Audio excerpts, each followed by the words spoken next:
What do you do when you realize you've had a past lifetime with the person? And is this something you have experienced?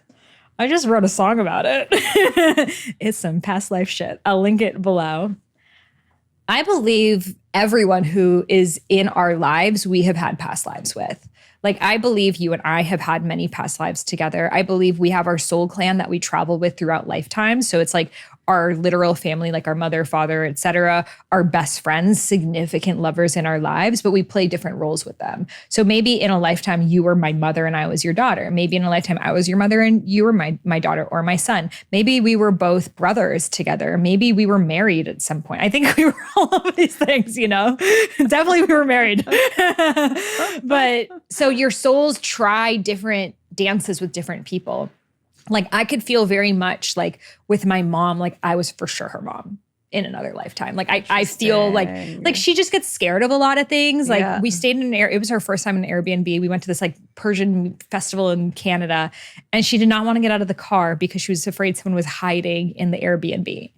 And I was just like, it's okay. Like, do you want me to go in there first? And, you know, and it's like, obviously she has like trauma from the war and stuff, but it was just like, I don't know. Like, I just was like, as maybe especially as we get older, I'm just like, I feel like I'm in many ways mothering you right now. And, you know, and I think we just play these different things. Now, in terms of like lovers, I will also have a podcast episode called How to Know If You Have a Past Life with someone that I go into this specifically in relationships. We'll also link that below. Wow. I will say that you can kind of feel the archetypes and roles you play with someone pretty early on in the dynamic. So there are some people that you meet and it's like spicy and sexy and it's like this like chemistry, but then often it like blows up just as fast, you know? And there's situations like that. And then there are other ones that it's like you and them feel like you were like a mom and a dad in a past life. And like all of a sudden it's like you just start like manifesting like very mom and dad situations, and like your rapport feels like that energy. So it's almost like you're picking up from that energy from that lifetime. Okay. Exactly. Then, you know, other past lives, it's like you're really creative together, and all of a sudden you're like coming up with like ideas together and you're channeling things together, and it's like you probably like creative partners in a past life. So I feel like often what happens is like when it's like in same sex, a guy and a girl or like whoever you're attracted to, the first thing we go to is like, oh, you must be my like boyfriend or potential lover.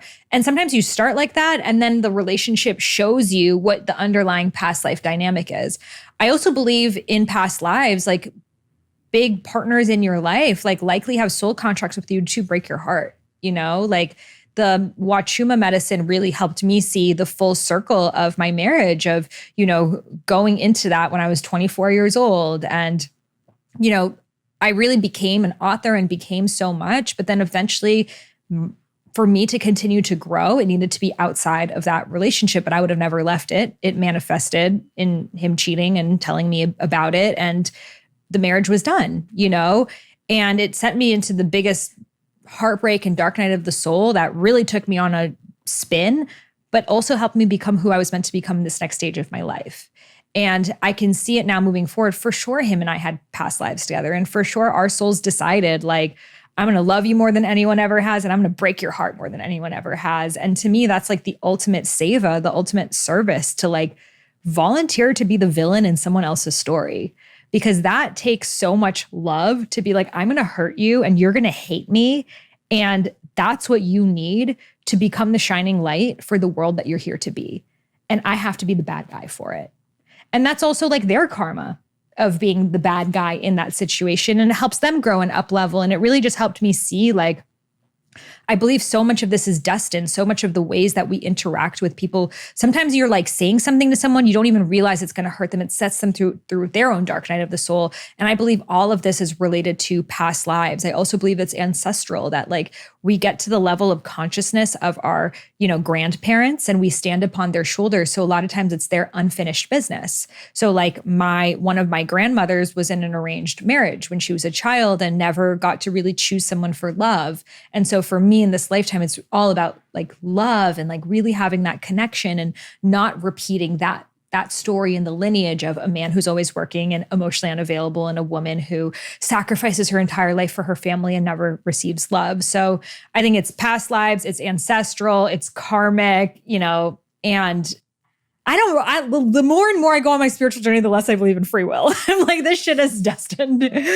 So curious your take. Oh yeah, no, I don't believe in past lives at all. So this is you don't believe in that. This is the first time you're telling me this. You don't. So you believe this is it? No, I do believe in past lives. Of course, I believe in past lives. I think that we, I don't know that we fully understand what it is. I do believe that there is a soul recognition that is this sort of repetitive, almost fractal template that happens. I do believe that. And I do think that, much like you said, that we reincarnate or we come back with communities and people that have had, there's no other explanation for when you meet people and you're just like, okay, wait, like there's something that I recognize with this person. I know with Tori, when we first, got together, I was like, I know this person.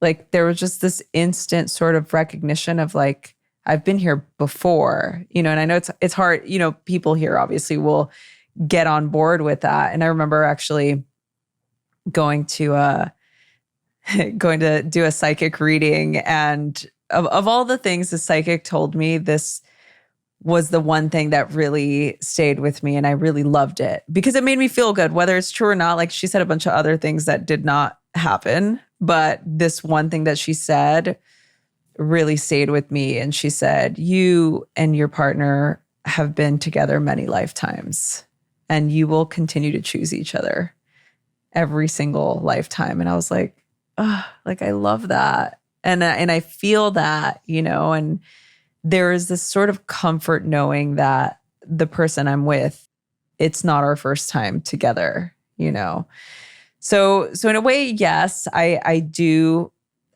want to believe that. Like I want to believe that is what's going to happen. What's holding you back from believing? Well, it's just like the practicality of life. It's like, is there, a destiny? Are we meant to, make this choice and it's going to lead to this and it's going to lead to that? And it's like, do we have so you free don't believe will? in destiny either. I get torn. I get torn. I feel like totally different. Yeah. No, because it's like, I do believe in dharma. Like I do believe that we have a purpose, but I also believe that we have a choice to fulfill that purpose. I don't know that we're here and we're like on a path and we have to achieve it. I think that some people have a dharma, they have a purpose, and they might not fulfill it in this lifetime. Right. So I do like to believe that there are moments of cause and effect. And, it's like chaos theory, right? A butterfly flaps her wings and it causes, a hurricane, I don't know, however many like. Right. But is that chaos or is that like perfect synchronicity? I think it's just, but I think that that's a matter of belief. Again, It's like how you and I differ, right? You can see it as a certain way. In Tantra, in Tantra, everything is Sri. Everything is resplendence. Everything is full. Everything is vibrant. Resplendence. Yeah. So Sri, S-R-I. So in Tantra, the belief is that everything is just so full of vibrancy and so full of life and beautiful and perfect and just resplendent, right? And in the more like Buddhist tradition is everything is just, the minute you attach meaning to something, it's like you're already in attachment, which is going to take you out of the state of being present. So none of it matters. At the end of the day, it's like, it just is. Right? This could be a whole other podcast about like your Buddhist, right? Because it's like, to me, that like, I really tried fucking with the law of detachment. And I'm just like, you can't love. You can't love to be like, I love you, but only for now in this present moment. I never know if I'm going to see you again. It's like no, but that's not detachment though. But that's attached. We're attached. Okay, we're attached, but ultimately our attachment is what leads to our suffering. I mean, I think you would suffer more if I ghosted you than if than accepting that we're attached. Yeah, because I'm not saying it's like because I believe things are a certain way doesn't mean that it's not going to hurt me. That's the thing. Even talking about the heartbreak, it's like you can't avoid heartbreak. And at the end of the day, is somebody else breaking your heart or are you breaking your own heart? Yeah, you're breaking your own. But here's the thing. It's like the way that love works is like you have to have a level of expectation. If every time you walked out of the door, I had to be like, and that's maybe the last time I ever heard from Rosie. Like I couldn't build a friendship with you, let alone a romantic relationship, let alone have children with someone. But then you're putting conditions on the love. Then at that point, maybe you will die and get hit by a car. But if I keep thinking you would that, be so miserable. No, I would just kill myself. Like, just be done. Yeah. But like, I really tried. Because it's like after going through a big divorce like that, you're just like, nothing is forever except my swag. And that's the fact. It is the fact. This is true. However, I don't know if you'll be in my life forever. I really don't. I can't guarantee that. But my intention is for that. I can only love for that, especially if you're in a romantic relationship with someone. Like the further along you get in a romantic relationship, you start making plans for like 2 weeks in advance, 1 month for advance, 6 months in advance. And that's showing like, I'm here for the long run. And there's a level of safety that creates. But you're proving my point though. No, but the feminine especially, and I think the masculine, needs that safety to open and love. If I'm like complete law of detachment, I can never have the safety that it requires for me to open up and be vulnerable. And because that can only come from knowing that you're going to stay. Sure. And I agree with that. I totally agree with that. And I think that sort of the ideology or the belief system that to attach is to suffer, right? That's the whole premise in Buddhist philosophy. And to attach is to love. I don't necessarily think that that's true. So you want me an Osho fuck girl? Like that's what he was saying, and I love Osho, but I'm like, let's look at how that panned out for him. Yeah, no. I think overall, look, I mean, Sheila loved him more than anyone ever did. He should have said yes to that. No, but and look, these are the conversations that we have. Like these are the conversations that we have, and I think they're really good conversations. And I tried, girl. You saw. I went on a date with a ethically non-monogamous guy. Yeah. And I was like, okay, let me try this. It feels foreign to me, but who knows? No, and I was just like. The whole time I'm like, he's like telling me all his traumas, his life stories. I was like, you have a girlfriend. Yeah. Like, I don't want to hear this, Yeah. Because if I'm not committed to you, I don't want to hold space. I only see you as fun for right now then. Yeah. And then it's like such a cut off from your humanity. It's self-serving. And it's also not obviously what he wanted either. Right. He wouldn't be investing into telling me all of these things. He clearly wanted a future too. So it's just like, I was just like, I don't understand how you can like build a relationship while simultaneously being like, but don't expect me to never call you back. Yeah, I mean, look, I understand what you're saying, and I agree with you to a point, but I think we're kind of saying the same thing. Okay, to attach is to suffer is to love.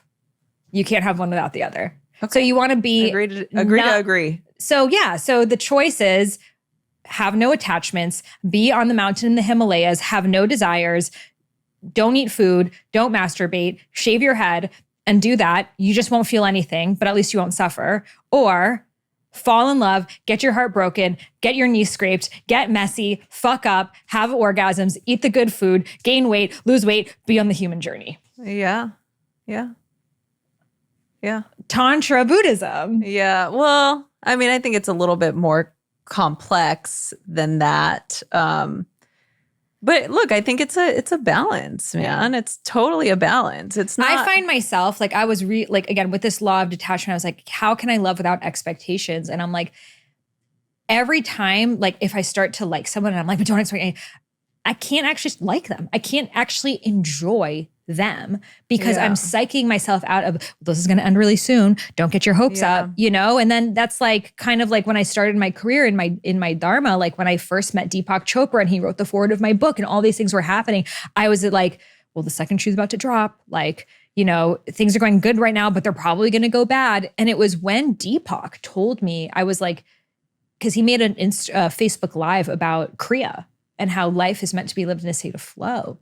And I emailed him and I said, Dr. Chopra, can life always be in a state of flow, or do periods of flow need to be followed by periods of inertia, right? We have the flow, we have the synchronicities, but we need the stillness and the winters.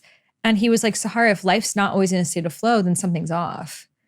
And he has adapted himself to that lifestyle. The guy's written over 100 books. He's like one of the most prolific people of our times because he's always in flow. He doesn't have resistance to flow. Yeah. He's writing a book on an airplane. He's, giving a talk. He's not in his head around, oh, now I need to not do anything for this period of time. And because some people have that, right? Yeah. And it becomes a self-fulfilling prophecy, Right. So it's like, I'm choosing, and again, I'm not perfect at this and I'm learning myself of like, I'm going to continue to open my heart and continue to love and, heartbreak will happen. But if I keep bracing myself and like trying to find it and expect it, then I will just create it. Yeah.